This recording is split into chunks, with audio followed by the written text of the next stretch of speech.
Ils forment le premier bloc. Et ce n'est pas un hasard. Ils font et défont l'actualité, ils analysent, ils jugent. Ils donnent les vraies réponses. C'est cela, oui. Le premier bloc. C'est sur Planète Hockey, la radio.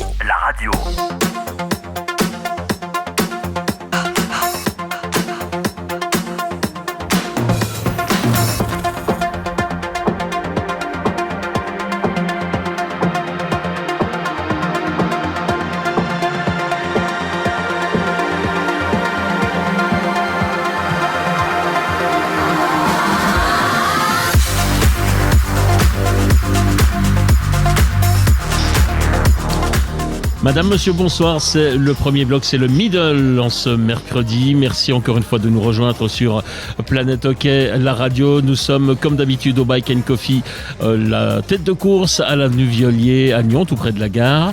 Vous avez l'occasion de nous rejoindre, bien entendu. Avant cela, vous passez par notre secrétariat. Aujourd'hui, le secrétariat, c'était Laurent Perroton. La dernière fois, c'était Christian Ponty. Mais c'est vrai que si vous voulez venir à notre rencontre, vous pouvez nous contacter sans problème et on vous invitera volontiers à une émission. D'ailleurs, je vais commencer comme la dernière fois. On a un invité aujourd'hui, Romain Colli, c'est ça ? Avec un nom pareil, on ne peut être que fribourgeois. C'est ça, oui. Alors, c'était dur d'être supporter de Gauthieron cette année. Cette année, oui. L'année passée, un peu moins. Un peu moins, ouais. Qu'est-ce qui n'a pas fonctionné à Fribourg cette année ? Nouvelles règles. Ah, voilà. Étrangers. Ouais. Victime des 6 étrangers. Compliqué pour Fribourg, je pense. Ouais. On en parlera peut-être tout à l'heure parce que tout le monde ne partage pas forcément le même avis. Heureusement d'ailleurs à cette table. En tout cas, bienvenue Romain dans cette émission. Merci d'avoir fait le déplacement du côté de Nyon. Je garde toujours pour la fin le nom de l'invité prestigieux qui nous a rejoint aujourd'hui. Laurent Perroton. Ils sont moins prestigieux. Maintenant, ça devient même banal. On les entend 3 fois par semaine. Vous n'êtes pas d'accord ? Si, moi je vous ai dit. Ça y est, je le vois, il a pris son air coincé, son air pincé. Pas du tout, bonsoir. Ouais, bonsoir à Laurent Perroton, bonsoir à Christian Ponty. Bonsoir, Ducas. Oui, bonsoir Ponty, Pompon. Ouais, ça c'est plutôt habituel. Pompon, c'est habituel. D'accord. Ouais. Et donc, bonsoir à Guillaume Maillard, qui a porté 2 maillots cette saison, celui du HC Bienne, celui du LHC. On en parlera tout à l'heure, évidemment. Belle saison. C'est difficile à dire, hein. Oui et non. Bonsoir tout le monde. D'abord, oui. Pour ma part, personnellement, j'ai fait une belle saison. Ouais. On en reparlera peut-être après. Ouais. Je suis arrivé, j'ai commencé à Bienne où on a gagné tous les matchs. Et vous êtes allé à Lausanne, vous avez tous perdu. Non, je plaisante. Ouais, donc au final, moi, j'ai fait une belle saison, mais c'est vrai que... C'était difficile. Disons que tu as fait la deuxième partie de Lausanne qui était la plus intéressante. Ouais, là où ils ont le plus gagné. Exactement. Mais surtout, et ce qui est intéressant, c'est qu'il a joué à Bienne et à Genève. Ouais, en l'occurrence. Pour parler un peu de la finale. Ouais. C'est vrai qu'on ne veut pas parler de Lausanne. Ouais. Bon, on parlera évidemment de cette finale et de cet exploit biennois réalisé hier soir avec la victoire à Genève. Enfin, est-ce que c'est vraiment un exploit ? Vous essayerez peut-être de m'expliquer le contraire. Ça, c'est un peu le menu, hein, Laurent. Ouais, exactement. Voilà. Exactement. Quelques brèves et puis évidemment revenir un petit peu sur Guillaume et puis les casques d'or et les casques de plomb. Ouais. Christian ? Ouais, comme d'habitude. On y va tous avec notre petit message personnel en ce début d'émission, puis après on enchaînera. Non, mais moi je veux juste parler de faits marquants parce que quand même il y a eu un New Jersey Rangers cette nuit et aïe. On l'avait annoncé. C'était sûr qu'il allait en parler puisqu'il l'avait annoncé. C'est ça. Il est comme ça. Hein. Non, mais après, évidemment que ça me fait pas plaisir, mais j'avais dit 2 choses. J'avais dit que c'était un derby et puis que l'équipe des Rangers, ils ont beaucoup d'expérience versus New Jersey qui est très jeune et qui a fait une saison incroyable. Et puis l'autre chose, si par malheur New Jersey devait se faire éliminer, ça ferait 4 Suisses pour l'équipe nationale. Donc dans tous les cas, on est gagnant. C'est fou, moi j'ai pensé exactement la même chose. Mais bien sûr, tout le monde pense ça. Tant mieux pour l'équipe de Suisse, pour le moment ils sont pratiquement tous là. Ouais. Après, il y a quand même une autre info, pour Laurent, c'est qu'officiellement Akira Schmidt était backup. Donc il n'est pas 3e, il est passé 2e. Ouais, il pourrait jouer le prochain match déjà. Ouais, en tout cas, je sais pas, mais franchement, j'ai pas vu le match. Mais en tout cas, 5-1, ça fait mal. Après, c'est le premier, évidemment, mais ça reste, voilà. Et le fait qu'ils jouent, non, ils joueront encore à la maison. Ils jouent deux fois de suite à New Jersey. Mais bon, il y a 40 bornes, ils sont tout prêts. C'est vrai. Et puis après, d'ailleurs, ça faisait pratiquement autant de bruit sur les buts de l'adversaire que le but. Ils sont très proches. Ouais. C'est ça. Et puis autrement, Niederreiter, qui a lui bien commencé contre Vegas. Ils ont gagné 5-1, il a 2 assists. Et puis pour dire encore que Malguin a perdu avec contre Colorado. le Kraken, voilà, exactement. Contre le Kraken avec Colorado. Ouais, c'est ça. Et puis autrement, je pense que Laurent, tu parleras de transfert, mais il y a un certain Pilut qui est annoncé sur Lausanne. On en parlera après. Voilà. On parlera On peut dans les parler brèves. ch'ti, Pilut. C'est ch'ti, ça. Salut Pilut. Guillaume Maillard, il y a quelque chose que vous avez retenu de ces dernières heures, de ces derniers jours, globalement, dans le milieu du hockey, voire même complètement hors hockey, le truc qui vous a frappé? Si on parle de NHL, moi j'aime bien l'équipe des Rangers récemment. Là, wow, c'est juste, tu regardes leur équipe, tu te dis mais comment ils peuvent perdre. Et puis voilà, mais après je suis pas trop la NHL, mais c'est vrai que ce serait décevant que Mike David se fasse éliminer aussitôt. J'ai vu qu'ils ont perdu le premier match. Ouais. Bon, voilà, c'est décevant après la saison qu'il a faite. Et sinon en Suisse, franchement, je me régale en regardant les matchs. C'est vraiment des beaux matchs. La finale, elle est fantastique. J'ai pas beaucoup regardé de finale parce que j'étais souvent en vacances, mais là, franchement, j'ai de la chance d'être là, j'ai de la chance de regarder les matchs. Alors franchement, je suis ravi. Et là, il y a un petit détail quand même. T'as joué contre Nico, hein. Autrichien. Ishii, ouais. Ouais, Ouais. avec contre. Ouais, t'as plus ou moins le même âge, hein. Il a un an de plus, mais on a fait tous nos juniors contre. C'était marrant. On pouvait se comparer à lui. Et puis, il était déjà très fort. Ouais, il était déjà très fort. Il était tout le temps surclassé. Il vient de Viège, mais il a rapidement été à Berne. Et puis, je pense qu'en élite, vous avez. Mais les finalistes, non, c'était en demi, je pense. Hein. On était en jeu. Je me souviens plus, mais je crois. Non, vous n'avez pas joué contre. Non. En playoff, c'était contre Il jouait Bienne. avec Berne. Il jouait avec Berne. Ouais, c'était contre Bienne avant d'aller au final. En première année, peut-être, en demi-finale contre lui. Après, il a assez vite joué avec la première. Après, il est parti. Mais c'est ça pour dire que Nico Ishii, qui est en playoff, t'as joué contre. Voilà. Voilà. D'ailleurs, il dit la même chose de toi, je crois. Oui, il a tout appris, notamment sur le genre de supériorité numérique, sûr, tout ça. Bon. Chacun y est allé avec son petit message personnel. Il reste encore moi. Alors, je vais simplement signaler qu'au gars qui m'a piqué mon attel dans le train tout à l'heure, alors que je piquais un petit somme, il a intérêt à le ramener tout de suite, parce qu'autrement, moi, j'ai un dur de chez dur que je vais envoyer Laurent Perroton aller récupérer cet attel. Hein. Exactement. On a les photos, on a les vidéos, on a tout. On a des amis sur Lyon. On envoie Guillaume, mais il s'est occupé de Formenton. Ouais, moi, je vous voilà. C'est juste. Donc si la personne qui m'a piqué mon attel nous entend, eh bien qu'elle sache qu'on va lui laisser un jour ou deux avant qu'on se fâche réellement. Avant qu'il lui casse les genoux. Voilà. Pour commencer. Voilà. On y va. Bravo Philippe. Oui. C'était un message que je devais passer quand même. Casque d'or. Casque d'or. Allons-y. J'y vais. Allez-y. Il va être fâché, j'ai pas regardé les fiches. Non, mais les parce fiches. qu'on cache nos fiches. On cache nos fiches, mais j'ai casque d'or à Joren Van Pottelberg. Bon, c'était un de mes choix aussi. Okay. Allez, Parce que Non, mais sa prestation XXL après avoir été prodigieux lors de l'acte 2 en demi-finale à Zurich, où il avait été blanchi. Hein. JVP a été magistral avec 40 shoots cadrés et 44 arrêtés ou détournés, avec un pourcentage d'arrêt à 97,92. Il a été déconcertant, notamment en prolongation avec des arrêts sur des deuxièmes voire des troisièmes pucks, en dégoûtant et frustrant les joueurs de Genève, Servette. Tout cela en reposant Harry Sateri et en permettant surtout à Simon Ritz de participer à la grande fête de la finale du hockey roman, donc casque d'or à JVP et au coaching staff qu'il a désigné pour ce match-là. Ouais. Et puis entre nous, moi j'étais aussi au match. Et ce qui était incroyable aussi, c'est que physiquement, il s'est fait. Enfin vraiment, ils l'ont attaqué de toutes parts. Et il tient debout le gars, incroyable. Mais à la fin, il avait une pression, mais c'était juste. Je crois que, comme je dis une fois de plus, Artikainen a posé sa tombe derrière le but et ça tournait. Il était debout. Franchement, respect. Vraiment, ce qu'il a fait, c'était énorme. Et j'ai eu quelques questions par rapport à cela, notamment des fans de Genève par internet ou à la patinoire. Et en fait, aussi, ce qu'il faut dire, c'est que ils étaient très frustrés, les fans genevois, sur la défaite par rapport on y reviendra, par rapport au jeu produit. Mais il y a un truc qui est sûr, c'est que Van Pottelberger, il était pratiquement rarement masqué, parce que dès qu'il y avait des shoots et le timing des shoots, ils sont tellement forts défensivement, solides, et ils orientaient, ou soit ils bloquaient les shoots, soit les gars sur le screen, ils n'arrivaient pas à venir devant la cage parce que les défenseurs arrivaient à les pousser extérieurs, et notamment Grossman, qui a été tout simplement exceptionnel défensivement hier soir. J'ai fait un focus sur lui, j'ai vraiment été très très impressionné par Grossman hier soir. Et d'ailleurs, moi je complète ce que tu dis, surtout sur Artikainen. Artikainen, il n'était pas devant, il était à côté du goal. Et d'habitude, il est devant ou bien derrière dans les bandes, mais quand il est devant, tu le bouges pas. Enfin, tu as joué un peu contre, Guillaume. c'était vraiment impressionnant. Et c'est pour ça qu'ils sont pas monstres rapides, les défenseurs à Bienne, mais qu'est-ce qu'ils sont solides. Oh là là. Guillaume Maillard, quand on se retrouve face à un gardien à 97%, est-ce que le coach il a en général un petit mot spécial pour ce gardien-là à l'attention des attaquants? Peut-être. Ou une tactique spéciale ou Peut-être le prochain match, il y a le coach c'est possible que le coach des gardiens vienne dans le vestiaire puis ils disent bon voilà ses points faibles, ses points forts, éviter ses points forts. Après voilà, nous on sait comment les attaquants savent comment marquer, il n'y a pas grand chose à dire aussi. Voilà, ça reste un gardien, ça reste un gardien. Point, quoi. Voilà. La statistique en soi pour vous en fichez quoi.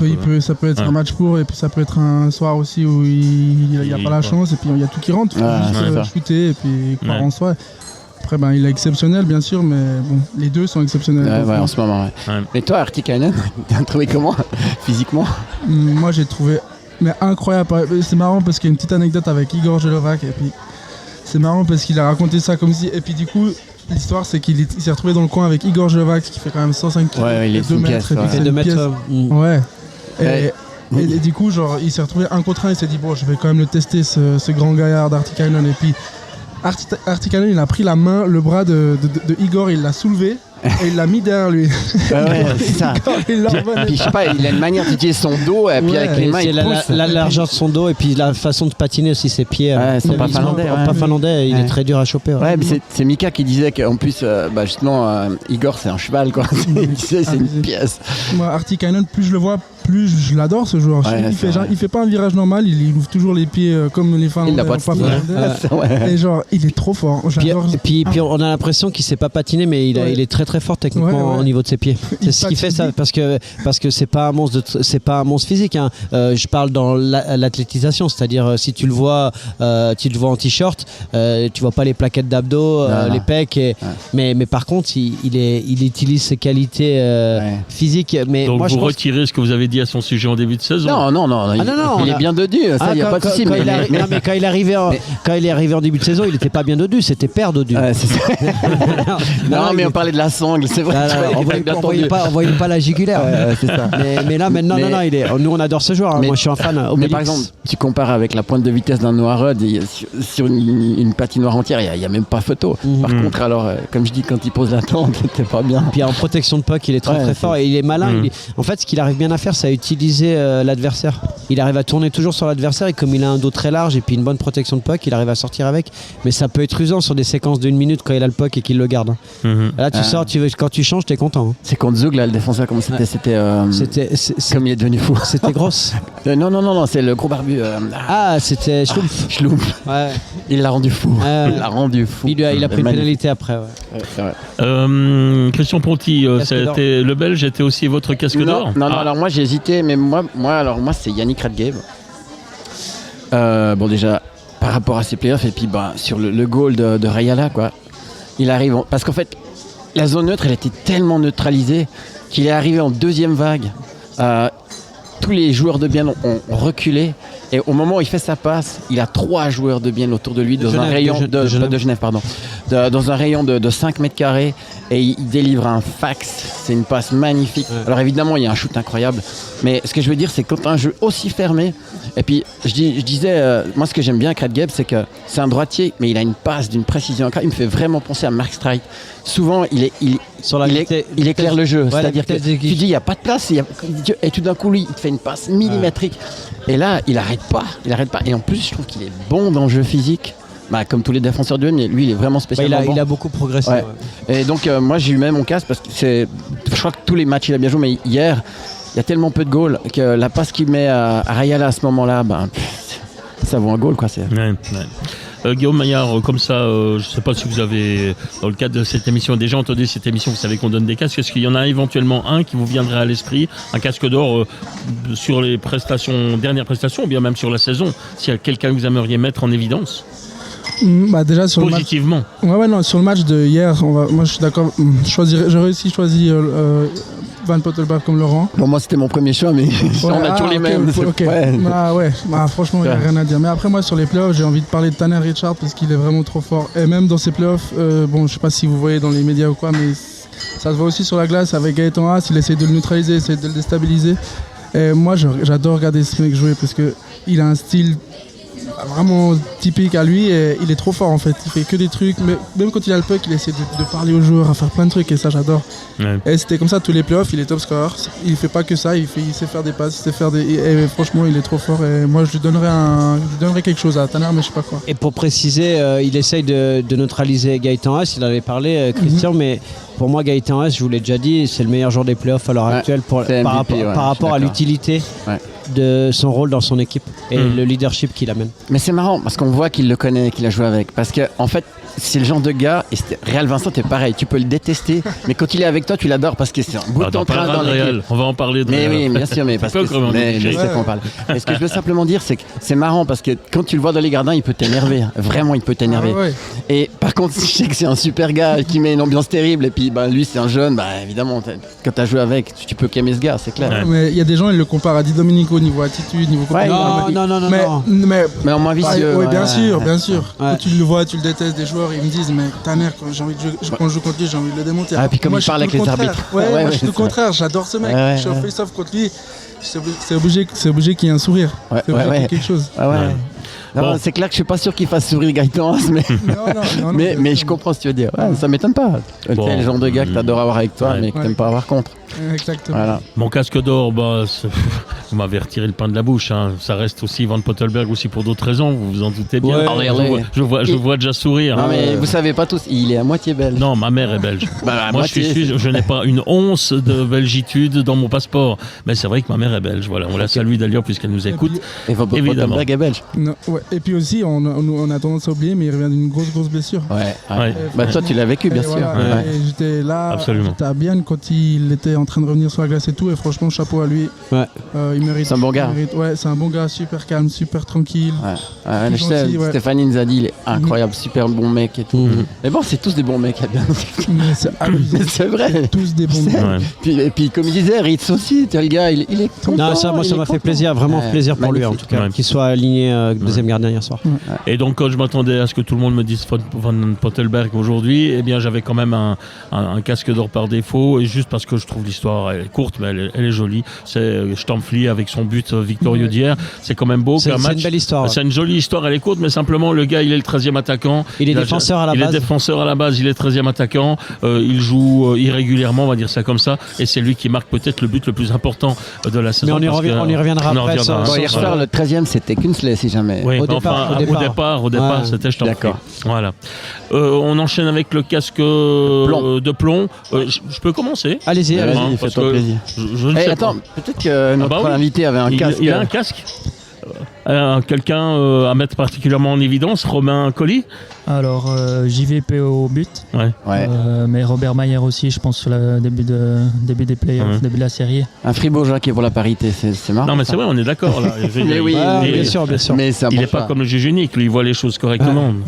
Ça vous donne un Surtout petit, pas, Oh. ça vous donne un petit avant-goût de ce que je vais vous raconter.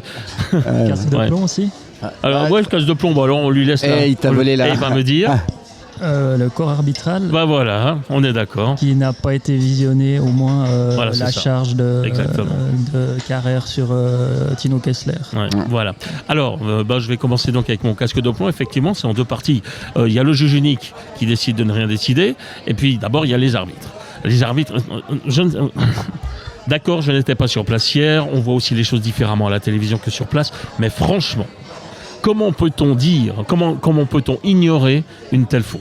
Déjà, sur le moment, sur l'action, c'est déjà gros. Il y a quand même 8 yeux qui sont là pour voir quelque chose. Il n'y en a que 4, donc les deux arbitres principaux qui peuvent infliger une pénalité, mais il y en a quand même encore 4 autres, les assistants, qui peuvent quand même dire un petit mot. Hein. En plus, les gars, ils peuvent communiquer entre eux. Donc bon, bref, déjà ça me gêne. Ils sont arbitres, ils sont quand même censés voir quelque chose. Et vous savez pourtant que je suis le premier à défendre les arbitres. Mais là, il y a quelque chose qui me dépasse complètement. On a tous vu qu'il y avait faute. La moindre des choses, c'est quand même d'aller vérifier la vidéo. Maintenant qu'ils ont le moyen. Et d'emblée, boum, ils décident non, il n'y a pas faute. J'aimerais bien qu'on m'explique pourquoi. Ça, franchement, si j'étais un peu supporter Biennois ou n'importe, je dirais, là, je mets en cause l'honnêteté. Si je suis supporter, je ne mettrai jamais en cause l'honnêteté d'un arbitre, mais sur un truc comme ça, l'honnêteté, exige qu'on aille vérifier. Ils ne l'ont pas fait. Ça, c'est la première partie de mon casque de plomb. La deuxième partie du casque de plomb, c'est qu'il y a quand même quelqu'un d'autre qui supervise et qui peut aussi intervenir et qui n'intervient pas. Mais c'est grave. Et quand je vois le motif qui est non, c'est l'épaule qui a été touchée et pas la tête. Je pense que ce qu'il a sur la pommette, il se l'est fait tout seul en tombant. Et regardez les images. C'est la tête qui touche. C'est pas l'épaule. Donc moi, je ne comprends pas. J'ai beaucoup de respect pour les arbitres. Mais là, franchement, ils sont aveugles. Point. Voilà. C'est la première fois que je suis aussi sévère avec un arbitre, avec des arbitres, avec le juge. Je dis, mais c'est incompréhensible. Et je ne suis ni biennois, ni genevois, même ni fribourgeois. Non, mais non. C'est incompréhensible. Voilà. Ça, c'est mon avis. Je serais curieux d'avoir votre avis à tous. On a aussi celui de Robert Anthony. Peut-être qu'on va lever la main. Qui c'est qui n'a pas mis le casque d'or là-dessus? Le casque de plomb. Non, pardon, de plomb. Pas moi. Moi, c'est un peu différent. Ouais, parce qu'il savait qu'on allait dire ça, donc comme d'habitude, il fait bon là pas. Non, c'est un peu différent, justement pour répondre, en fait. Alors allons-y. Déjà, je veux. Une des thématiques d'aujourd'hui. Non, mais déjà, je veux commencer sur quelque chose d'important, c'est la passion. Ouais. Et hier, quand je suis rentré dans ma voiture, il y a une chose qui m'a fait tilt dans ma tête. Je me suis dit que j'aurais aimé avoir 12-13 ans, être venu avec mon papa à la patinoire et avoir vu ce match. Pourquoi ? Parce que j'ai vu un grand match de hockey et en voyant un match comme ça, quand tu es jeune adolescent, t'as envie de travailler fort pour pouvoir jouer dans cette ligue. Et ça, c'était déjà la première chose. Ça fait rêver les jeunes. Ça fait rêver les jeunes. Et je continue. Je continue dans ce que je veux dire, c'est qu'après, j'ai évidemment regardé à la vidéo et là, j'ai commencé à voir les nombreux fans qui commençaient à s'insulter. Et ça m'a dérangé parce que finalement, si on analyse bien la situation, il y a un shoot de Carrère qui est dévié, qui revient en zone neutre entre les deux cercles. Kessler, il est ailier gauche et il est droitier. Donc il vient chercher son puck, il est dos au jeu, et quand il se retourne, il est sur son coup fort et il ne le voit pas arriver. Ce qu'on peut reprocher, il y a deux choses. Ce qu'on peut reprocher à Kessler, la première chose, c'est de ne pas avoir regardé par-dessus son épaule avant d'avoir cherché le puck, mais c'est un puck qui est dangereux, qui revient dans le slot et tu sais très bien que et donc du coup il veut l'avoir en contrôle, il veut pas s'en débarrasser, donc il n'a pas le temps de regarder. La deuxième chose que je reproche à Carrère, et là c'est la finale, donc c'est les playoffs, on joue playoffs, mais Carrère il aurait pu très très bien aller canne contre canne, récupérer le puck et avoir une situation offensive, et là il le frappe. Alors si vous regardez bien la situation, évidemment que ça touche l'épaule. Il est plus petit. Non mais ça touche l'épaule et ça lui monte sur la pommette. Oui. Et c'est là que le juge unique, mais c'est comme une canne. Non mais je suis désolé, ça doit être bien la canne. Il dit que l'impact de base, il est contre l'épaule, mais ça monte sur la tête. Même pas vraiment. Alors, je réponds point par point. Je vous réponds point par point. Les arbitres. Le règlement. Le problème, c'est que le règlement, il les met encore en porte-à-faux. Ça va changer l'année prochaine. Mais en NHL, tu peux aller contrôler sans mettre de pénalité. Là, tu es obligé de mettre une pénalité pour aller contrôler. Mais sauf que les 4 arbitres, ils n'ont pas communiqué, donc là, c'est leur faute. Mais par contre, c'est surtout ça que je reproche. Oui, mais par contre, mais tu es obligé de mettre un 5 minutes pour aller contrôler. Au moins, mais il y a faute. Oui, il y a faute. Il y a faute de toute façon. Mais s'il y avait un vrai règlement où tu peux aller contrôler sans mettre de pénalité, là, il y aurait eu 5-20. C'est vrai qu'on peut se demander pourquoi finalement on est obligé de pénaliser. Si on fait une erreur, on fait une erreur. On dit voilà, j'ai fait une erreur et on recommence, quoi. C'est ça, exactement. Mais l'année prochaine, ça sera comme ça. Mais c'est pas comme ça. L'année prochaine, ce sera comme ça. Ensuite, la décision du juge unique. Et moi, je vais même plus loin dans votre réflexion. Le juge unique, vous savez ce que j'en pense. Moi, je le déteste. Non, mais je le dis, je le déteste. Il y a encore le safety player. Le juge unique suit également les recommandations du safety player. Il faut encore aller plus loin. L'ensemble, mais là, je parle même pas parce que je suis ni pour bien ni pour Genève, je suis pour le beau jeu.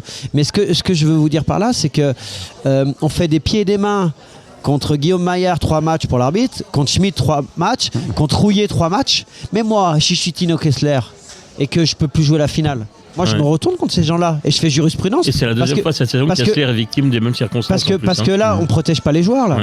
Et là, j'accable pas Carrère. Ce que je veux dire, c'est que une fois de plus, dans les décisions, on n'est pas unilatéral. C'est-à-dire que il n'y a pas de cohérence. On va sanctionner des trucs où c'est vraiment de la malchance et on sanctionne pas ça. Et puis, si ça avait été un arbitre, vous avez vu les pénalités et puis les sanctions qu'il y a. Et c'est là que ça énerve les fans, c'est là qu'il y a des distensions, que je vois des insultes sur les réseaux sociaux parce que justement il n'y a pas de ligne claire. Et je reviens à ce qu'on disait en début de saison, si tu as une VAR avec un camion de production et le gars, l'arbitre, il a un micro, il a juste annoncé les choses qu'on lui communique. Il n'y a même pas de polémique. Il y a même pas de polémique. Surtout que hier, dans la patinoire, c'était très bon enfant. Il y avait des Biennois dans la patinoire. Il y avait les Genevois. Quand tout est mélangé. Tout est mélangé et il n'y a pas eu d'histoire. Donc c'est ça qui fait. Il y a un match magnifique à cause de cet événement-là. On parle que de ça et finalement on parle pas du match. Et c'est très ça franchement, moi sur ce coup-là, pour moi c'est même pas une question de tenir une ligne, c'est l'histoire que le gars il doit aller chez Adolphe Talbot. Mais bon, voilà, franchement, dans une centrale d'optique. Le juge unique dans une centrale d'optique. Christian, quelque chose à préciser encore. Et après je demanderai l'avis de Guillaume Maillard quand même. C'est dans la formulation en fait. Moi j'avais mis mon casse de plomb à la règle qui dit qu'on doit donner une pénalité pour aller regarder une vidéo. Et puis moi à la limite, alors moi où je suis, c'est pas que je suis pas d'accord, mais je dis ça va tellement vite. J'en veux même pas à Carrère parce que Carrère sur le fond c'est pas un joueur méchant, mais ça va vite. Il a mis son épaule. Ouais, c'est la finale. C'est un mauvais réflexe. Et puis il a demain. Il aurait dû aller. Ce que je veux dire, c'est que finalement celui dont on ne parle pas, c'est Carrère. Mais oui. Mais parce qu'il a pas d'hystérique. C'est pas un joueur méchant. Après, ce que je voulais dire, c'est ce qui est quand même incroyable, c'est que tu vois, on met un match de pénalité rétroactif à Morer parce qu'il a mis un slashing de merde, parce que c'était vraiment mauvais coup. Et puis à Kessler, et voilà, et peut-être que là, j'en sais rien, peut-être que Kessler il a une commotion, puis qu'il y aura rien. Oui, il n'y a pas de cohérence. Et puis ça peut aussi avoir une influence sur le match. En tout cas, il avait une belle marque. Kessler ne joue pas. Il avait une belle. Tu vires Carrère, Genève est plus en difficulté défensivement. Complètement. Ça peut tourner le match. Moi, je trouve que quoi qu'il arrive, cette vidéo elle doit servir à quelque chose. Comme c'est pour le foot. Bon, Guillaume Maillard, je me réjouis de vous entendre. Ouais, premièrement, voilà, Carrère, on sait tous que c'est pas un joueur méchant, il a jamais rien fait et voilà, peut-être les arbitres, non, je pense pas, mais les arbitres ils se sont aussi dit que c'était sûr que c'était pas méchant venant de lui. Et puis moi je me mets dans sa peau, c'est la finale des playoffs, c'était à la maison. C'est ça. Et tu vois ce mec, pour l'inslot, il devrait pas être là ce gars. Et tu te dis vas-y je vais le frapper, ça va faire monter l'ambiance dans la patinoire. Moi je sais même pas si, parce que c'est vrai que sur la vidéo ça a l'air con parce qu'il peut prendre le puck facilement et puis faire un jeu. C'est ça. Et là il se dit je vais aller le prendre de plein. Lui il voulait forcément pas choper. Et puis on a une mauvaise habitude nous, c'est que quand on charge avec l'épaule on a tendance de vouloir pousser avec le coude et c'est ça sur la vidéo. Exactement ce qu'il fait. Ça lève la tête puis donc, ça donne. L'aspect intentionnel pour moi il est tellement évident. Mais ça donne l'impression aussi qu'on met le coude dans la gueule du mec alors qu'en fait on fait juste que de pousser. Oui mais bon. C'est le mouvement. Bien sûr oui non mais il est en train de me faire. Il me fait la même chose ici, lui. Son geste, il est pas correct. À la vidéo, c'est vrai que c'est dur de. Non, mais elle est quand même dure. Ouais, après, un open ice. C'est un frontal. C'est deux chocs qui s'opposent. Forcément, il y a une inertie monstrueuse. Et la première chose que tu vois, c'est la tête. Ouais, bah bien sûr. Et puis c'est surtout la marque sur le visage. Après, on voit qu'il a une sacrée marque sur la pommette. Il a pas fait ça quand même tout seul, quoi. C'est un gros choc. Non, mais après, ce qui est dommage dans toute cette histoire, finalement, c'est pas les deux joueurs, c'est que Kessler, il finisse pas le match. C'est ça qui est embêtant. C'est ça qui est embêtant pour le sport, en fait. Bon, enfin, il y a toujours des interprétations très différentes. Par exemple, sur le plateau de MySports, hier soir, si Stéphane Rochette est très clair, il allait totalement dans mon sens. Vous avez un Laurent Meunier qui, lui, disait que c'est aussi de la responsabilité du joueur de faire attention. Mais alors, on va imposer les rétroviseurs, quoi. Mais alors, je veux y venir parce que les spécialistes Stéphane Rochette et Nandir Mandioni, c'est les deux spécialistes de l'arbitrage sur les Allemands et Roman sur MySports. Ils sont pas d'accord. Donc imaginez deux arbitres qui ont été professionnels, ils sont pas d'accord. Alors imaginez des joueurs, des entraîneurs et puis des fans. Mandioni, il y a faute. Il dit là, il y aurait dû siffler faute. Par contre, lui, il dit conteste les 5 minutes. Et puis il dit qu'il n'y a pas d'enquête ouverte. Donc c'est lui qui a eu raison sur ce qui vient de se passer. Non, mais finalement, ce qui ressort, c'est qu'il faut plus de moyens pour que les arbitres puissent. Il faut donner les moyens des arbitres dans les meilleures conditions. Voilà, et puis c'est pas compliqué à faire. Là, il y a un problème de compétence. C'est pas Guillaume qui va dire le contraire. Non, mais moi j'ai un truc à dire. Parce que t'as fait que l'arbitre, c'est pas bien. Ouais, non, mais ça c'est voilà. Expliquez-nous les circonstances. Encore, vous me rappelez pourquoi vous avez pris 3 matchs? Moi j'ai demandé ce que j'ai fait. Mais moi je me rappelle, c'est incroyable. Mais moi je me rappelle même plus avoir fait ça dans le match. C'est 2 jours plus tard que moi j'étais à Bienne. Pour les auditeurs, on rappelle juste les circonstances. Peut-être Laurent, vous rappelez les circonstances? Oui, bien sûr. Tout le monde n'a peut-être pas suivi ça. Il n'a pas vu un arbitre et puis ils se sont croisés, puis il a touché sa lame et puis il l'a fait tomber. Et puis il a pris 3 matchs là-dessus, mais même lui dans le match, il s'en est pas rendu compte. C'est pour vous dire que c'est vraiment pas intentionnel. Lui il patinait en arrière, moi je patinais en avant, puis on regardait les deux. Toi tu regardais la situation. Ouais, carrément. Qu'est-ce qu'il foutait en patinage arrière? Et puis on voit sur la vidéo, j'accroche son pied, mais je regarde même pas derrière. Donc ça veut dire que je vois même, je veux dire que je me suis même pas rendu compte qu'il était là. Et moi, quand j'ai vu cette vidéo, 2 jours plus tard, il m'a envoyé, j'ai dit mais c'est quoi ça, 3000 balles, 3500 balles d'amende, c'était scandaleux. 3 matchs, je dis mais c'est pas possible. C'est vrai, je voulais les appeler, j'ai demandé, j'ai envoyé un mail, mais parce que c'est le moment l'arbitre ils ont a pas dit quelque répondu. chose ou... Non, rien. Rien Ils n'ont même pas répondu. C'est pas normal. Mais Je suis désolé. C'est ce que je suis remonté de nouveau. C'est ce que je vous dis, Philippe, c'est qu'il y a un problème d'arrogance. Je vous le dis depuis le début de l'année. C'est qu'il y a le jour où on sera tous au même niveau, il y aura beaucoup plus de respect. Regardez au rugby. Au rugby, on entend ce que les joueurs disent à l'arbitre, c'est ce que l'arbitre dit aux joueurs, et du coup, il y a des décisions qui viennent des fois de l'extérieur pour les arbitres, et ça règle complètement les problèmes. Et c'est là-dessus, et ça éviterait beaucoup de problèmes dans les patinoires, sur les réseaux sociaux et tout ce que j'ai pu lire qui était pas très en plus, cool. moi je trouve, alors c'est pas avec tous les arbitres, mais des fois il n'y a plus de dialogue. T'as l'impression qu'ils sont caporalistes, c'est tac tac. Ah, pas tous. Hein. Mais je trouve que des fois tu sens qu'il y a cette espèce de gap, et puis du coup, c'est comme tu dis Laurent, c'est interprété aussi comme une forme d'arrogance, clairement. Enfin, et puis dernière chose, la vidéo, vous parlez de la vidéo, mais à vitesse réelle, on s'est tous dit oh là, ça a été dur, mais on n'a pas vu. Hein. C'est vrai ou pas? On était face à ah ouais, qu'est-ce qui s'est passé? Ouais, ça a frappé, mais comment? Et c'est après qu'on a regardé à la vidéo. Donc ils sont comme nous les arbitres. Donc exactement, ils ont la possibilité d'y aller. Non, mais ils ont la possibilité d'y aller, mais à vitesse réelle, nous non plus. Bon. Assis dans la tribune, on n'a pas vu. Alors que moi à la télé, j'ai fait ouf.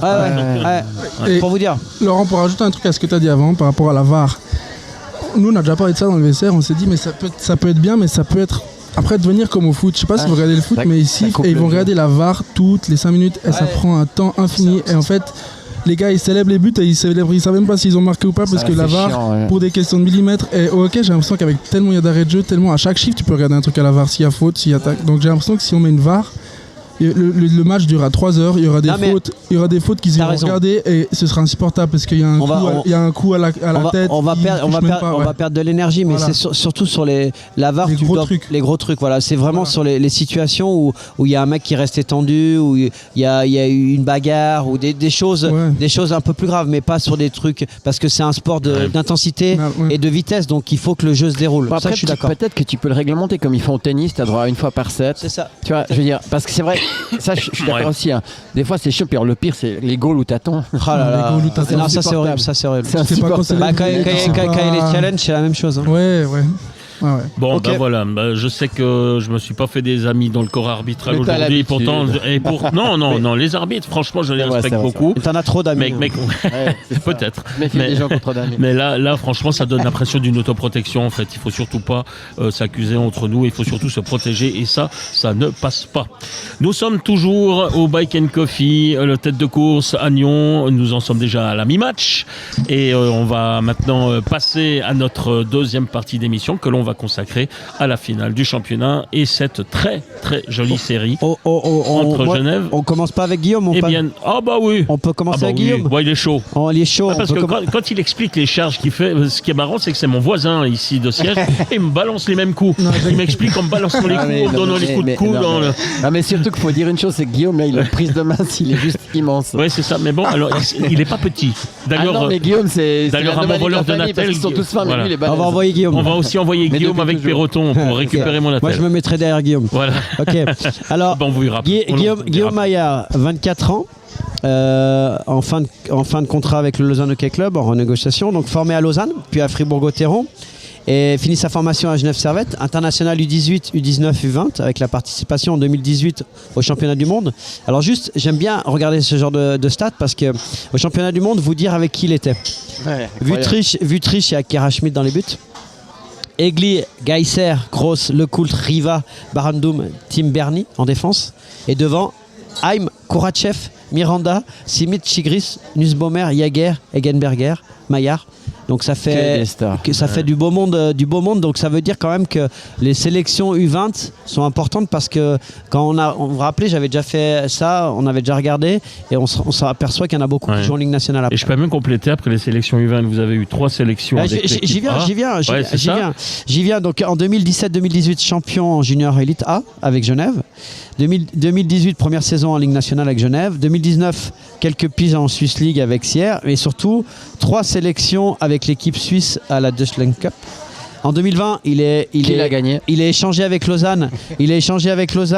Et puis il a évolué jusqu'à aujourd'hui avec un prêt de 13 matchs au HC Bienne pour un total de 185 matchs en Ligue nationale A, 20 matchs en Swiss League, 5 matchs en Champions League, 29 sélections en junior team suisse et puis 3 sélections en sélection suisse A.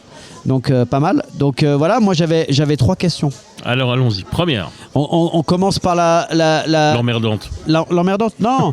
Ouais, l'emmerdante. Alors, il est chaud. Pourquoi, alors que le powerplay lausannois ne fonctionnait pas depuis plusieurs saisons, mais quelle surprise. Et notamment cette saison avec une 12e place et 16,56 d'efficacité, tu n'as jamais été essayé, on se connaît assez, hein, parce que moi je trouve que tu as un shoot, moi j'adore Vatanen. J'adore Rayala sur son lancer frappé, j'adore Vatanen sur son one-timer. Et je trouve que toi, quand tu as des bons pucks et surtout quand tu as du temps, en plus, tu peux créer des jeux. Et j'aurais voulu savoir si dans la saison, tu as été essayé ou on t'en a parlé ou toi, tu as dialogué avec les coachs. Elle est emmerdante, hein, voilà. Non, mais c'est vrai que... Alors voilà, depuis que c'est à Lausanne, j'ai pas eu la chance sur le powerplay, tandis qu'à Genève, avant, j'ai toujours eu ma chance, même avec Max Orley, que j'avais 17 ans, j'allais sur le powerplay, même sans jouer des minutes, je jouais que... Et puis c'est vrai que depuis que je suis à Lausanne, j'ai pas eu ma chance, j'ai peut-être été vu comme un joueur, plus de 4e bloc, plus de rôle un peu inférieur aux autres, et puis moi, la première saison, je me suis blessé au bout de 12 matchs. Donc, cette saison, je me suis dit, ok, on laisse passer. Mais la deuxième, c'est vrai que j'ai même pas été essayé une fois. Et puis, c'est pas comme si on avait eu une bonne saison l'année passée. Et puis, bien sûr, j'arrêtais pas de parler au coach. Je pense que j'étais le joueur avec le plus d'entretien avec le coach, avec à l'époque Svoboda. Et puis, c'est vrai qu'ils ont pas pu répondre à toutes mes questions. Et puis... en fait, ça leur a pas fait changer les idées. Ils ont toujours pas essayé. Puis moi, au bout d'un moment, je me suis dit, pour le bien de l'équipe, il faut que je me mette dans ce rôle qu'ils m'ont attribué, c'est-à-dire être 4e ligne, 3e ligne. Vous avez mis des goals importants. Hein. Et moi, je parle de l'année passée encore. Ouais, quand tu étais... Ouais. Et puis, en play-off contre Fribourg l'année passée, j'avais ce rôle et je l'ai accepté. Et puis, je me suis pas posé de questions. Et puis, je me suis dit qu'après, après cette saison, on allait parler de ça parce que c'est pas quelque chose qui m'est habitué. Et bref. Et la saison dernière, je suis parti à Bienne parce que de nouveau, on n'avait pas les mêmes idées. Voilà, je le dis, avec moi et le coach qui a eu l'année passée, c'était pas forcément la meilleure entente. C'est pour ça, tu parles du premier coach. Voilà. Okay, ouais. C'est d'ailleurs pour ça que je suis allé à Bienne. Et là-bas, ça s'est très bien passé, sauf qu'ils avaient déjà leur équipe, leur contingent, leur truc. Et puis, comme je reste 2 mois, ils n'ont pas voulu tout changer. Mais là-bas, j'ai été essayé en powerplay. Je ne sais pas si vous avez pas autant suivi, mais j'ai joué au powerplay. Si. Et donc, moi, ça me faisait bizarre. Ça faisait 2 ans que je n'avais pas joué. Et puis, pour faire vite, il y a le nouveau coach qui arrive à Lausanne. Et puis, il a un peu pris les plans du dernier coach. Mais moi, je suis à nouveau leur demander. Et puis, ils m'ont toujours dit qu'ils allaient m'essayer, que c'était bien, que j'étais... Ils croyaient en toi. Je m'entraînais super bien, tout allait bien. Et puis, j'ai été essayé pendant la pause d'équipe nationale quand il y avait 27 gars qui étaient en équipe suisse. Et puis, quand ils sont revenus, c'est pas la même chose. Ouais. Donc, c'est pas une vraie en vrai, j'ai jamais eu ma chance. Ouais. On va se le dire. À Lausanne, j'ai jamais eu ma chance en powerplay, et pas seulement en powerplay, mais on va pas parler de ça. Mais, puis voilà, c'est quelque chose qui me reste au coin de la tête, puis j'espère que ça va changer. Et justement, ma question du départ, ma remarque du départ concernant vos 3 sélections avec l'équipe de Suisse, dès que vous êtes parti à Lausanne, on vous a plus entendu parler de vous sous le chandail national. Il y a donc une relation de cause à effet, clairement. Voilà, d'ailleurs, en plus, sur votre première saison à Lausanne, vous n'êtes pas resté à Lausanne, vous êtes déjà parti jouer à Sierre, si je ne me trompe pas. J'avais fait une mini-relégation. J'avais fait un moment, pendant le Covid. Ouais, donc à la place de l'équipe de Suisse, vous vous retrouvez en Ligue B, en deuxième division. Donc mauvais choix d'aller à Lausanne. Mais ça a été un échange. C'était un échange. Justement, c'était un échange. Moi, je comprends. C'était un échange. C'était pas une volonté pure et dure sur le moment. Hein. Non, mais moi, sur le moment, j'étais choqué. J'étais tellement bien à Genève. J'avais commencé à Genève. J'étais tellement bien. J'avais gagné. J'avais tout fait à Genève. J'avais commencé. Et quand j'ai appris ça, j'étais choqué. Bien sûr, j'étais très, très choqué. Et j'étais même fâché et tout. Et une fois que je suis arrivé à Lausanne, puis il y avait toute ma famille, mes copains, tout ce que j'aimais, tout ce que j'aime et tout ce que j'ai connu avant à Lausanne, c'est clair qu'en fait, je me suis vite habitué. Et après, ça s'est très très bien passé. Je suis très heureux d'avoir pu faire ces 3 années à OLHC. Ouais. Ok, moi j'ai 2 autres questions, après je te laisse Christian. Tu as décidé un mouvement important dans ta carrière lors de ta saison 2015-2016. En passant de Fribourg en junior, tu étais U17 et tu jouais déjà en junior élite à Genève. Quelles ont été tes motivations et pourquoi ce choix? Moi, je suis allé à Fribourg quand j'avais 14 ou 15 ans. C'est ça. Avec mon frère. Et mon frère, c'était le même joueur que moi, on va dire, je vais pas mentir, un peu plus fort, je pense, un peu plus talentueux. Il avait Moins physique. Voilà, moins physique, mais chacun son style. Et franchement, je trouvais que c'était un super joueur. Et quand j'étais à Fribourg, justement, il était en dernière année junior. Donc c'est après cette année qu'il est censé aller en pro. Et il avait fait une saison, pas incroyable, mais correcte. Et je me suis dit que Fribourg allait lui donner sa chance. Vu que c'est pas Cadieux l'entraîneur? C'était Cadieux l'entraîneur des juniors, puis de la première, je me souviens. Ouais. Quand vous étiez, c'est pas ça. Voilà, et puis il n'a pas eu sa chance, même rarement, pas un match, pas beaucoup d'entraînement. Puis quand il a fini ses juniors, il n'a pas eu beaucoup d'options, parce que les Fribourgeois préfèrent garder les Fribourgeois, ce que je comprends totalement. Et voilà, moi je me suis dit. Il est venu chez nous après. Après, lui il s'est concentré sur autre chose que le hockey. Mais moi je me suis dit, si je reste là-bas, ce sera un peu la même chose, parce que je suis comme lui en fait. Et c'est à ce moment-là qu'il y a Max Orlet, Patrick Aymon qui sont venus me chercher comme si. Et puis avoir un intérêt d'un autre club, on sait tous commencé. Donc, ils t'ont proposé un projet. Ouais. Ils ont proposé un projet. Et la dernière question, qui a les meilleures mains au penalty entre ton père Claude, tes frères Benjamin, Mathieu et toi? Sur un penalty, si on a un penalty à faire tirer, on a les 4 joueurs, qui c'est qui on envoie? Moi j'ai une idée. T'as une idée Non, mais on va revenir sur une anecdote. En fait, l'année où il est parti à Genève, et puis l'intervalle entre Fribourg et Genève, il y a eu un petit passage délicat, et il est venu s'entraîner avec les adultes chez nous à Morges, et on a été faire un match à Lyon avec Christian qui était assistant, et moi qui étais entraîneur. Puis on l'a emmené, il avait 17 ans. Et en fait, ce jour-là, il y avait la billetterie qui était en test. Et donc, on est arrivé, et à la lyonnaise, comme à la genevoise, on arrive à l'échauffement, il n'y avait personne dans la patinoire. Puis d'un coup, ils éteignent les lumières, puis ils appellent les joueurs un par un. Et puis là, c'était plein, puisqu'il y avait 5000 spectateurs. Et puis Guillaume, pas de problème. Et puis, c'était une équipe de pro, Magnus. Puis on arrive à faire match nul. 14 étrangers, on arrive à faire match nul. Et pour la petite histoire, on va au penalty. Et d'un coup, on mord subite au penalty. Il me dit fais-le tirer. Je dis ouais. Et je lui dis t'es chaud. Il me dit ouais. Et donc s'il marquait, on gagnait le match. Et en fait, pour la petite histoire, le gardien en face, c'est le gardien de l'équipe de la Slovénie qui était en championnat du monde groupe A. Et il est arrivé, il lui a fait une ramasse, il l'a déshabillé. Le gars, il était encore premier poteau qui avait déjà la gourde, qui avait sauté. Et du coup, ce qui est fou, c'est que je suis arrivé après au vestiaire et il y avait le président de Lyon, qui est un ancien très très bon joueur, qui m'a dit il est pas mal ton joueur là. Je fais mais non, mais c'est pas un joueur de chez nous, il a 17 ans. Il m'a dit tu te fous de ma gueule. Je fais non, il a 17 ans. Donc voilà, c'est pour ça que je lui posais cette question. Il a des mains incroyables au penalty. Et en plus, moi j'aimais bien. Non, mais moi je vais juste compléter ce qu'il a dit, parce que en fait Guillaume, c'est une fratrie, ils sont 3, il y a Benjamin, Mathieu et Guillaume. C'était 3 frangins qui avaient des mains incroyables. On a eu les 3. Ouais, c'est vrai. On a eu les 3, soit au sport études, soit à Morges.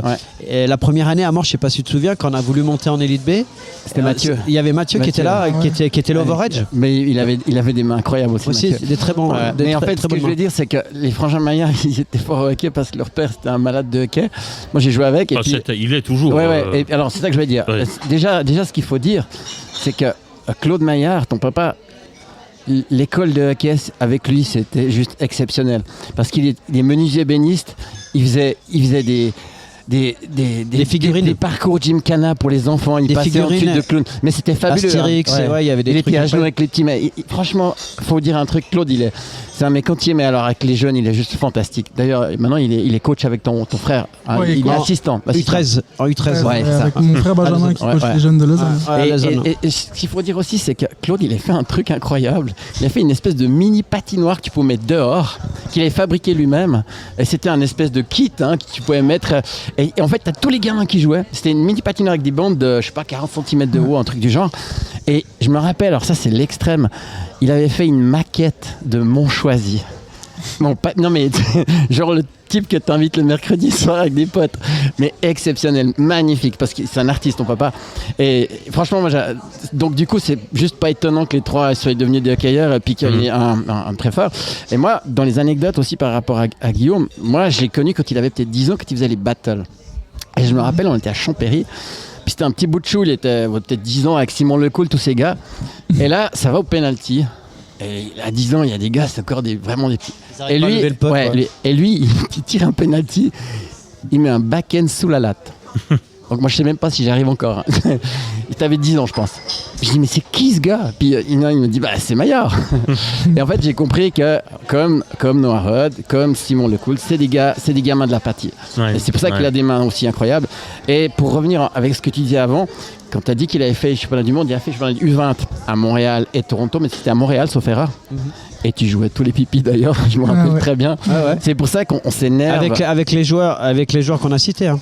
D'accord. Juste pour dire, cette année-là, on est allé voir les demi-finales de championnat suisse junior élite contre Langnau.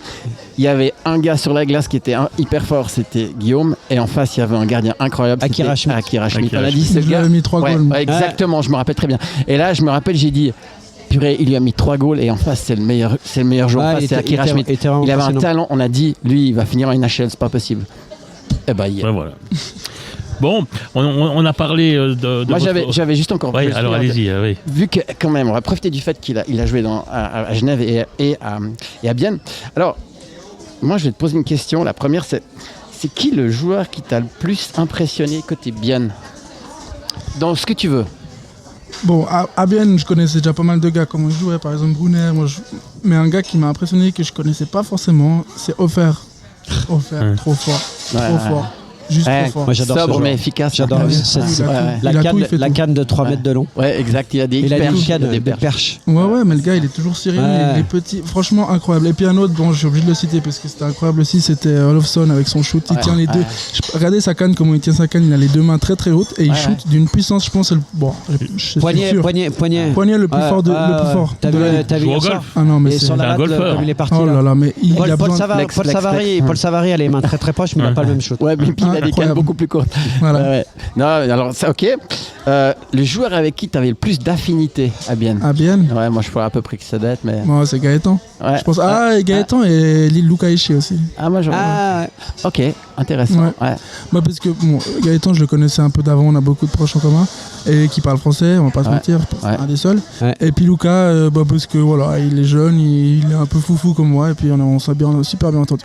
Tiens, bah c'est marrant, je sais pas. Toi, tu penses à qui? Moi, je pense à Noah. Noah Delémont. Ouais. Mais il est plus jeune, il est plus timide. Bon, pour moi, t'es pas vieux, c'est pour ça, mais je comprends, il est par rapport à toi, 4 ans de différence, ça fait des fois beaucoup. Bien sûr. Non, mais alors, justement, aussi, je pense des fois à toi, parce que, on va reparler un petit peu de hier, mais quand il met ce powerplay à la 45e, il a 6 minutes de temps de jeu. Powerplay super important. Il le met en pointe. À la pointe. Mais tu vois, j'ai pensé à toi. Je dis, mais ça. Puis il a été dangereux. Non, mais il est trop fort. Par rapport à la confiance, il est trop fort. Alors, ma dernière question, c'est qu'est-ce que tu penses de Antti? Antti. Déjà, c'est une personne incroyable. Franchement, déjà tout ce qu'il fait, tout ce qu'il est passé, tout ce qu'il est en train de vivre, c'est juste incroyable. Immense respect à lui. Et puis c'est une personne juste incroyable, il est super tranquille. Il est toujours calme comme ça? Ouais, il est toujours calme, il parle toujours tranquillement. Je l'ai jamais vu s'énerver. Alors qu'il y a une fois, on a perdu 3 matchs de suite. Alors, c'est pas énorme, mais il s'est pas énervé. Il a donné les solutions. Et, en fait, il veut tout faire. Il veut rien décider, en fait, à part si vraiment. Mais il veut tout décider en groupe. C'est-à-dire que s'il y a une décision importante à prendre, il va se mettre au milieu du vestiaire avec un tabouret, s'assied, il se dit bon les gars, on fait quoi? Incroyable. C'est bien le premier club communautaire du championnat de Suisse, c'est un peu ça. Non, mais c'est vraiment une philosophie. Mais t'as vu déjà son body language, c'est-à-dire qu'il en a presque pas, c'est que l'expression du visage. T'as l'impression alors évidemment avec tout ce qui se passe, mais t'as l'impression qu'il est croisé avec Dieu, les gars, c'est incroyable. Non, mais moi, ce qui m'impressionne, c'est à quel point il n'y a personne qui fait la gueule à Bienne, regarde bien. Personne fait la gueule. 13e attaquant, il est content, tu le filmes, tout le monde est content. C'est un truc de fou. Il sait comment mettre les joueurs à l'aise. Il y a des coachs qui ne savent pas le faire et lui, c'est vraiment le contraire. Il a vraiment connu les deux extrêmes. Mais à Bienne, on mangeait tous les midis avec les coachs.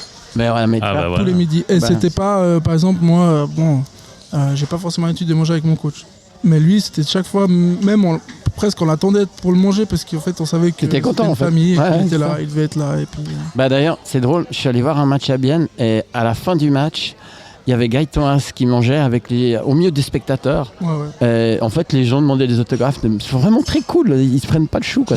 Vraiment. Franchement, évidemment, quand il y a un tableau idyllique, parce que quand ça marche, mais franchement, si ça marche, c'est pas le fruit du hasard. C'est quand même des pions qui ont été mis. Le repas de midi avec Ward, ça se passe comment? Ouais, non, Ward, ça va, mais c'est avec John. Non, Ward, c'est un bon type. Hein. Ouais, moi je pense. c'est un bon type. J'ai l'impression aussi. Petite question, vous avez joué un peu plus de 30 matchs cette saison, 2 tiers pour Lausanne, 1 tiers pour... 2 tiers pour Lausanne, 1 tiers pour Bienne. Est-ce que vous pensez que si Bienne devient champion cette année, vous avez droit à votre petit bout de médaille? Mais je sais pas, mais... Je connais même pas le règlement, en fait. Moi non plus, mais je vais jamais leur demander. Non, mais je n'oserais jamais. Non, mais tu verras que je ne serais pas étonné qu'ils te contactent. Non, mais s'ils me contactent, je serais super content. Bah, bien sûr. Mais je vais être super heureux pour eux qu'ils gagnent, mais je vais jamais leur demander. Et s'ils me la proposent, je vais leur demander déjà si tout le monde a eu dans le staff, tout le monde. Et puis moi, je suis vraiment la dernière option, mais je vais jamais demander. Il y a une règle pour ça, un nombre de matchs minimal tu sais que Mark Streit, il a eu sa bague quand même, et ça a mis du temps, je crois. Je vous rappelle que Ian Alston, il a été champion du monde avec l'équipe du Canada, il a la bague et tout, mais il n'a pas joué un match. Je sais pas. Non, il n'avait pas joué. Il n'avait pas joué, je crois pas. Parce qu'au final, Enfin, ça, c'est juste pour l'anecdote. Il doit y avoir des règles. Mais après, c'était un des seuls joueurs de pas NHL, sauf erreur. Ouais, exactement. C'est juste. Voilà. Bon, j'avais encore envie, parce qu'on a vaguement parlé de votre père tout à l'heure. Il y a un deuxième homme aussi qui a quand même eu sans doute une petite importance dans votre carrière, peut-être comme conseiller, c'est Réal Vincent. Oui. Qu'est-ce qu'on peut dire sur Réal? Bon, Réal, déjà, c'était un joueur... T'as 2 heures, là? Non, mais je pose la question à Guillaume, pas à Réal. Non, mais il y a tellement de trucs à dire, et je vais assez simplifier, assez court. C'est que déjà, c'est une personne incroyable. Il a le cœur sur la main. Il est attachant. Il est attachant. Il parle beaucoup.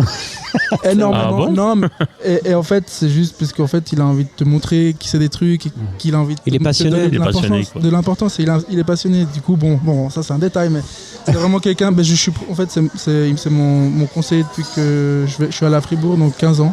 Ça fait bientôt 10 ans. Et franchement, chaque fois que je l'appelle, qu'il soit au Cambodge, qu'il soit n'importe où, il m'appelle.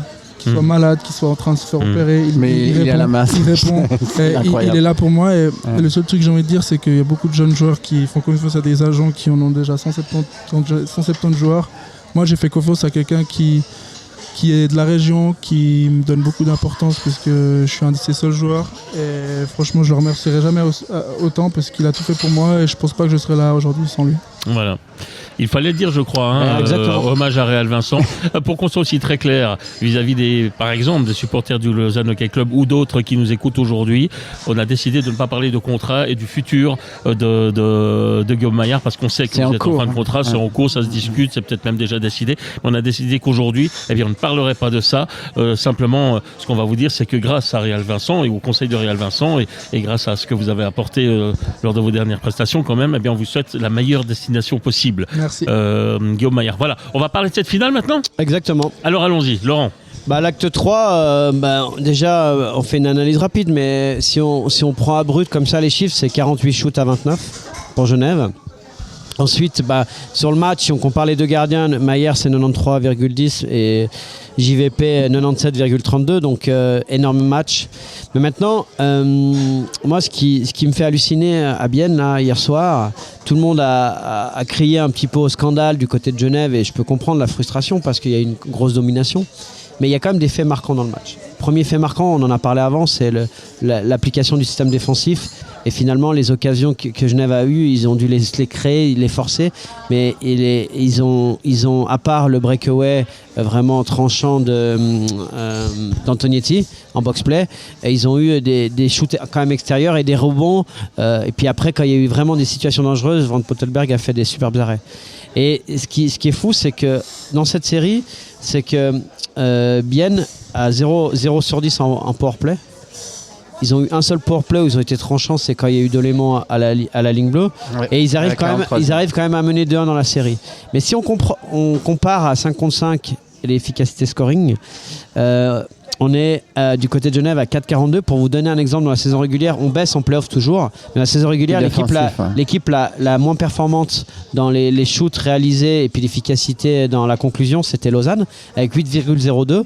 Là, Genève, en finale, ils sont à 4,42. Donc ça, tout le monde parlait de ça. Il y a des gens qui m'ont interpellé hier à la patinoire. J'aurais dit, mais si tu marques pas de goal avec toutes les situations que tu as eues, notamment en prolongation, c'est un problème. La deuxième chose, si on compare avec Bienne, ils sont pratiquement à 9%. 9%, c'est, je vous dis, entre 9 et 10 dans la ligue, c'est un très bon pourcentage. Et en finale, c'est exceptionnel. Maintenant, le point positif du côté de Genève, c'est le box-play. Le box-play, ils sont très très performants. Du côté de Bienne, c'est le jeu à 5 contre 5. Et il y en a qui m'ont dit, ouais, c'est un peu des chirurgiens. Mais moi, je dirais même plus loin, c'est de la chirurgie esthétique. C'est-à-dire qu'avec le peu de choses, ils arrivent à faire un point de suture et puis on voit pas la cicatrice. C'est-à-dire qu'ils sont le match 2 à 7 secondes de la fin, hier, quand ils marquent, et là, je reviens au coaching, à la 74e minute, ils sont complètement dépassés, là, ça va craquer, on sent que ça va craquer. Il prend un temps mort, Tormanen, et puis, intelligent. Puis il leur dit quoi ? Il leur dit, les gars, on va réussir à... On s'est toujours sorti des situations défavorables. On est très efficace offensivement. Et la clé de la réussite, la clé de notre réussite, c'est de jouer à 4 blocs. Il leur dit ça, simplement. Et ils repartent à 4 blocs et finalement, ils marquent avant la sirène. Maintenant, sur ce goal qui a été marqué, les joueurs à risque. Évidemment, Vatanen, il y a Morer qui attend le défense. Est-ce qu'il y a une bonne communication ? Je ne sais pas. Kunsley joue très très bien. Et puis ça vient devant et Schlemfli fait la différence. Mais n'empêche que ça joue pour l'instant sur l'efficacité offensive. Maintenant, on a parlé du coaching, on a beaucoup encensé Bienne. Moi, je vais encenser quand même Genève sur le power play et le goal qui marque, mais il marque sur le fait, le seul truc qui me dérange, c'est que l'absence de Phil Poula a amené ce power play, c'est-à-dire qu'ils ont joué en parapluie avec Winnick et Artikainen devant la cage, ils ont pris des shoots d'en haut au lieu de jouer constamment derrière la cage.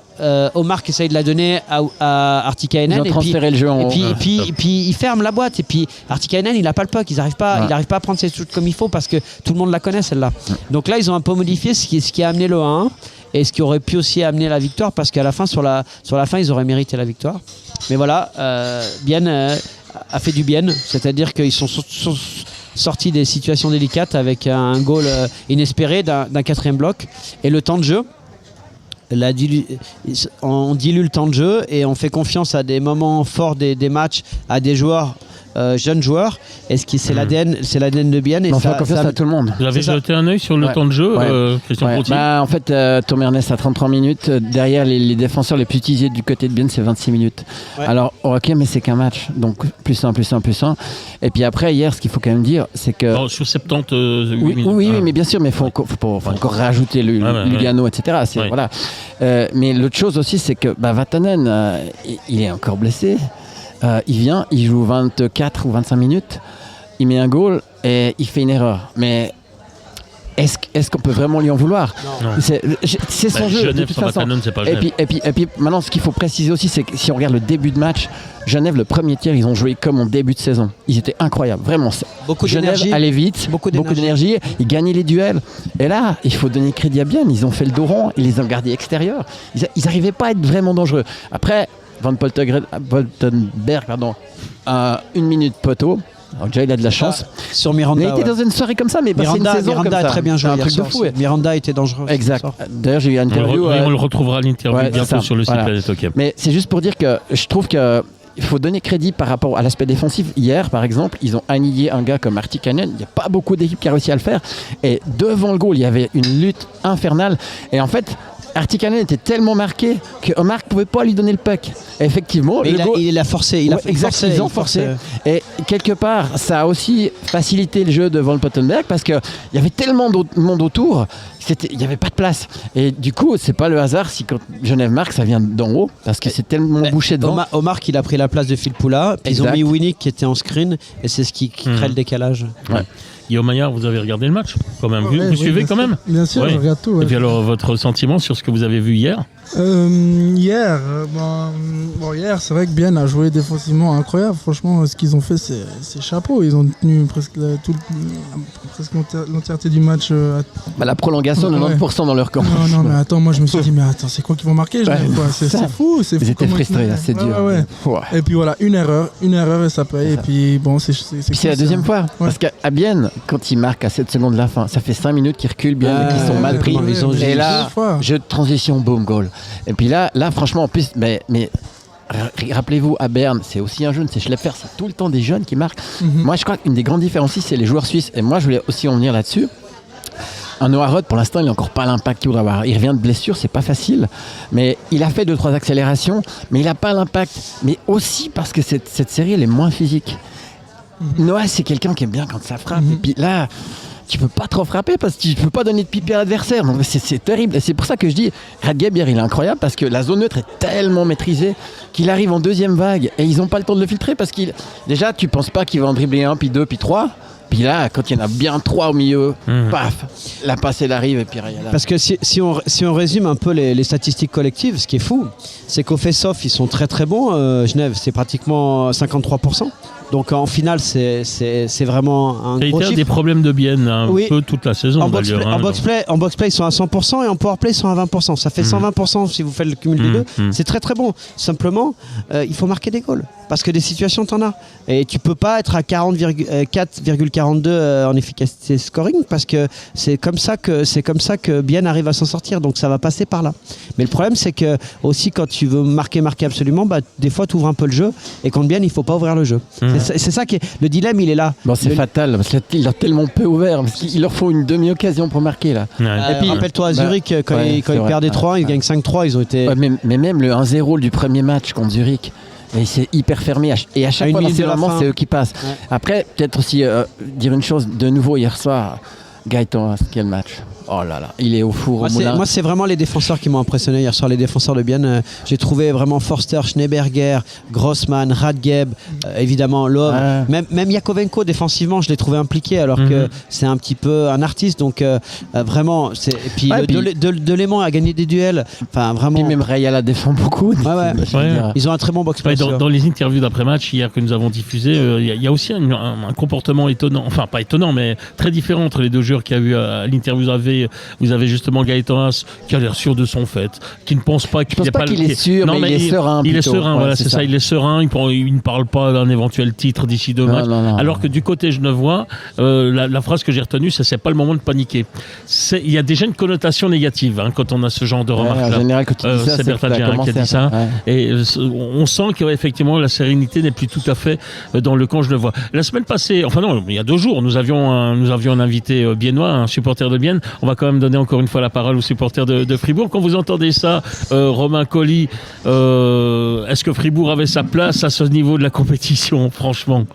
Non, je pense que cette année, on n'avait pas la place. Et je pense que si on avait fini 6e, ça aurait peut-être bien caché tout ce qui a manqué, les faiblesses qu'on avait cette année. Donc je pense que c'est d'un côté un mal pour un bien qu'on ait fini en dessous. Et puis voilà, maintenant, je pense que les analyses, elles ont été faites assez en profondeur. Il y a déjà eu l'engagement d'un deuxième assistant il y a quelques semaines là. Ouais. Donc je pense que Patémon. Ouais. Alors on verra. Un gars qui aime bien les jeunes qui jouent les pipis. Bah voilà. oui, d'ailleurs, c'est presque.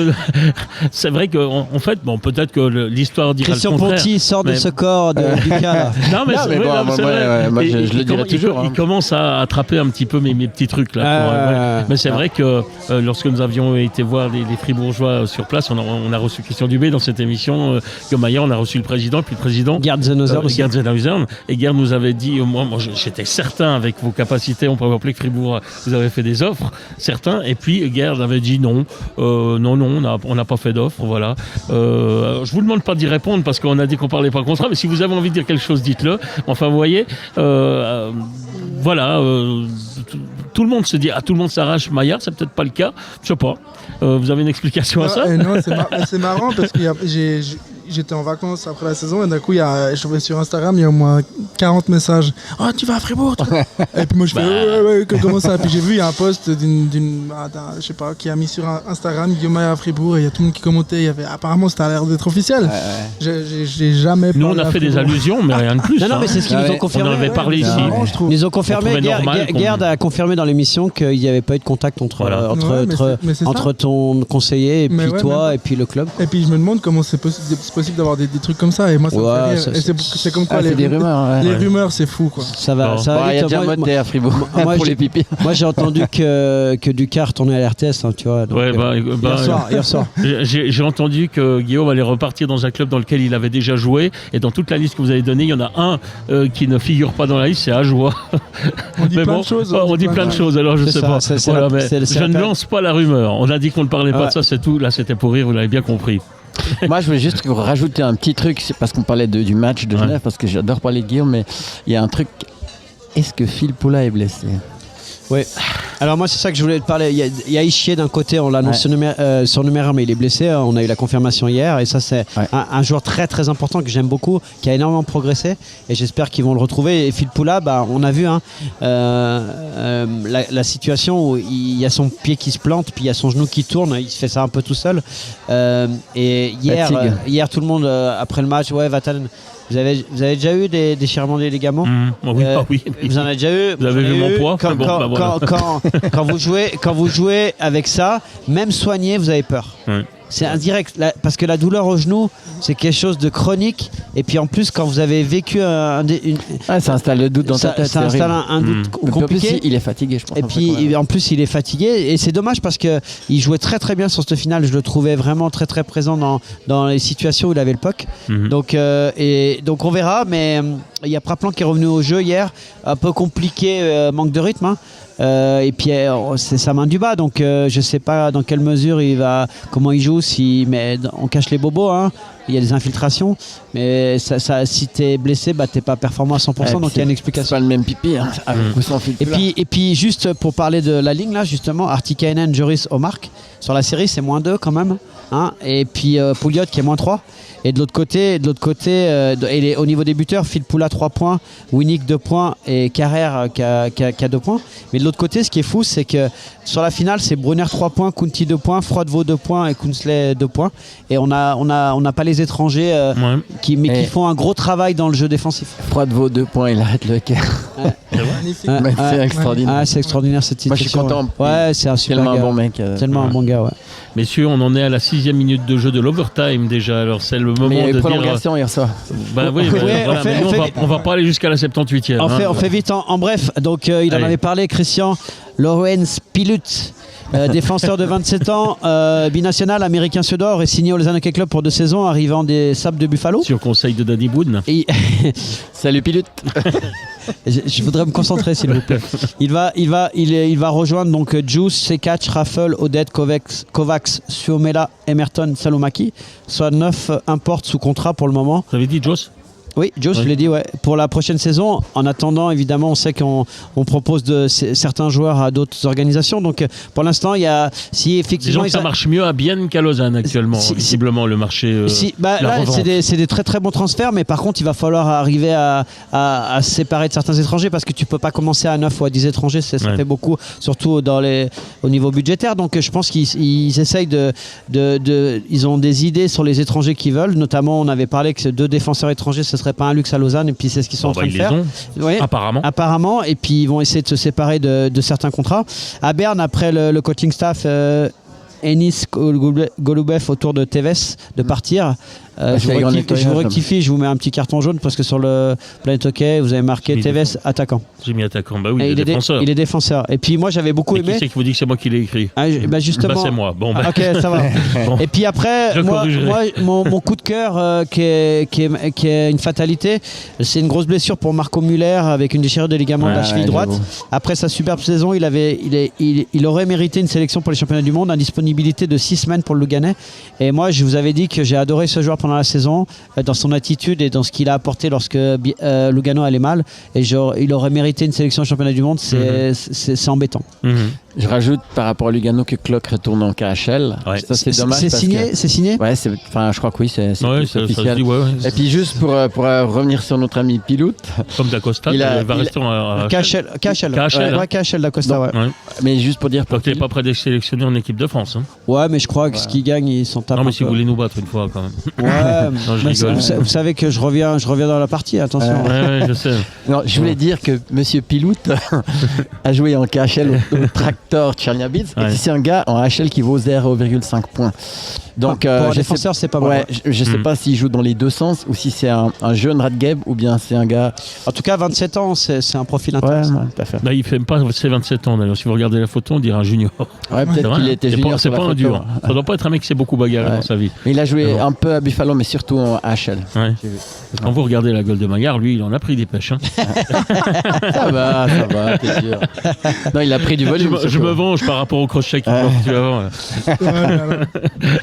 Bon, Voilà, on a fait le tour. Ouais, bah on se retrouve vendredi avec un acte 4 déjà très très important. On va prendre un plaisir monstre à suivre ça. Bon, ben vendredi, je vous avais annoncé la présence de Beerbaum. On a un petit problème avec Beerbaum. C'est vrai qu'il a un petit problème physique au haut du corps. Même si on est hors saison, Playoff time. voilà. Et en fait, il a des examens médicaux. Alors, on ne sait pas trop quel sera le line-up de notre émission de vendredi. Mais enfin, l'essentiel, c'est que messieurs Perroton et Ponty seront là. On va remercier encore une fois Romain Colli. Alors bon, Fribourg champion l'année prochaine, puisque c'est le but de chaque année, mais que ça ne marche jamais. On recommence. Oui. C'est l'année passée. Allez, non, mais avec le retour avec certains retours. Mais on est dans un cycle de hockey roman, c'est parti là. Ouais, c'est vrai, on est parti avec le hockey. Non, mais c'est vrai. Comment vous voyez la saison de Fribourg, la saison prochaine? Meilleur, j'espère. Ouf. Ah, c'est une bonne Il réponse. se mouille hein. pas. Non, mais il se mouille pas. Hein. C'est une très bonne réponse. Ah, mais Ouais. déjà avec un Béra qui joue tout l'hiver, peut-être ça sera Ouais. meilleur. hein, Ouais, il faut simplement. ouais. Bon, on verra si Béra tient aussi le coup. Il a quoi, encore 2 ans, une année, 2 ans de contrat, je sais plus. Et puis Guillaume, Et, champion suisse l'année prochaine puis dans un Guillaume, club mais qu'on ne on sait pas encore. Voilà, ce sera peut-être Fribourg quand même, on sait pas. Oh. Moi je crois pas. Je n'arrête Non, non, jamais. non. Je n'arrête On a dit jamais. On C'est a quoi dit- vos pronostics on- C'est quoi vos pronostics vous Pour pensez- toi Moi, je sais pas encore, mais Ouais. vous. Ouais. Moi je te vois comme un urbain, donc je te vois bien dans une équipe comme Cloton. Ou non, c'est vrai, je le vois plus à Cloton qu'à Ajoie, parce que c'est un urbain. Bon, moi, j'ai dit à Joie. Mais après, je te vois surtout avec un entraîneur qui te fait confiance et Ouais. puis un gars qui aime les jeunes en powerplay, qui a un bon one-timer. Donc, il y en a 3 à peu près. Il y a Rapi aussi qui pourrait être dans les cordes. Peut-être Genève d'ailleurs, hein, pourquoi pas. Et puis d'ailleurs, Ou bien. ce que je voulais dire, c'est Non, mais que Genève, Ouais, le bien, coach, tu l'as eu en junior. Hein. Ouais. Je l'ai pas eu. Un petit non, peu. je l'ai eu, Ouais. non, je le connais. Ouais, je le connais. Mais après, c'est Moi, marrant. je le vais- moi, je le vais- assistant à Genève. Moi, je le verrai à Ambry. Ouais. Ouais. Ouais, alors c'est À Ambry ça. avec beaucoup de temps de jeu, avec Ouais. Luca Tchereda à la baguette. avec Johnny Knebler, Avec, voilà, qui va très vite. pour le chapeauter et tout ça. Allez, moi, là, moi, je puis- vais vous dire, s'il n'y avait pas ce problème de budget dont on nous rabat les oreilles tout le temps, moi j'aurais dit quand même, allez, j'insiste avec Fribourg. Mais, parce que Fribourg a quand même besoin. Mais il y a déjà Motet sur le pipi. Mais oui, mais justement. Mais Motet, à son âge, il était à joie. Hein. Oui, non, mais rien contre Motet. Donc, Mais il en enfin, je avance, veux dire, Guillaume. deux gars sur le pipi, c'est pas mal non plus. Vous avez vu la différence qu'il y a à Genève entre un bon pipi, un seul pipi et puis 2 pipis, ça change beaucoup de choses. Hein. Ah, bah, c'est ce qu'il y a bien en fait. Ouais, voilà, exactement. Bon, ben. Pas en finale, pas en finale. Mais non, mais pour dire, moi franchement, je le vois bien urbain. Ouais.